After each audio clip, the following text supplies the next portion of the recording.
hiding us from the taken. My tail flicked behind me. I hated to admit it, but Sifrin's grasp of Foxcraft was better than mine. A lot better. Heike seemed to have a plan of his own. We didn't do anything to the rabbits.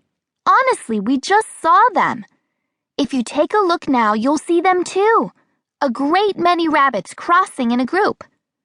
No trees, no escape, they're just out there alone. Easy pickings. He ran his tongue over his muzzle with meaning. The larger dog's head shot around toward the fields, but the view was concealed by ivy and bracken. Nonsense, snarled the black and tan. Rabbits hate to get wet. Why would they choose to cross now? Heike was quick to offer an answer. Because it's dark, of course. They know that if they cross by day, you'd see them. Foxes would see them. Ravens would spot their young. It wouldn't be safe. The larger dog was smacking his chops and craning his neck over the ivy. His tongue lolled out of the side of his mouth. Rubbish, snapped the black and tan. Why would they go at all? The larger dog frowned, his eyes growing hard. He turned back to Heike. Why would the rabbits leave? Heike's eyes twinkled. Why leave? He paused a moment. My legs quivered nervously, but the gray-furred fox seemed to find his words. Why leave when two mighty dogs with fast legs and great teeth rule over this territory? If you were a rabbit, wouldn't you risk a night in the fields for the safety of the hills? It didn't make sense. Rabbits lived beneath the ground, not high in the hills. Even I knew that, and I was from the snarl. My ears pressed back. Heike was flattering the dogs, and to my surprise, it seemed to be working. The dogs glanced at each other and took a few steps toward the fields. If you hurry, you'll catch up with them, said Heike. Imagine the feast. They say the young ones are especially tender.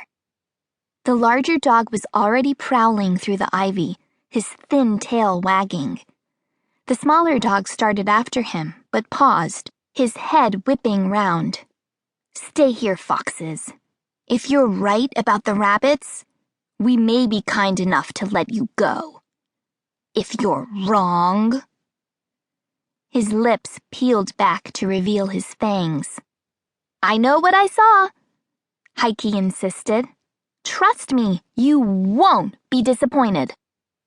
I could hardly believe my eyes as the dogs disappeared through the bracken. I stood very still, Heike watchful by my side. Then I dropped low on my haunches, preparing to flee.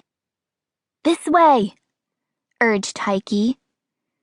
We started racing through the bracken, dodging hedges and roots, tracing a wide path outside the gorge toward the base of the mountain. We kept low, our tails brushing over the ground, beneath the line of foliage. The rain was easing up, but I was grateful for its gentle tapping. It would help to conceal our scents. Despite all I'd learned in the snarl, I wasn't as fast as an adult fox. Gritting my teeth, I hurried to keep pace with Heike. A short stretch ahead of me, the ferns petered out and the ground became rocky. Heike paused at the edge of the bracken, waiting for me to catch up. I crept to his side, breathing heavily. The dogs are in that field, he murmured under his breath. My ears swiveled forward and I traced the bleak horizon.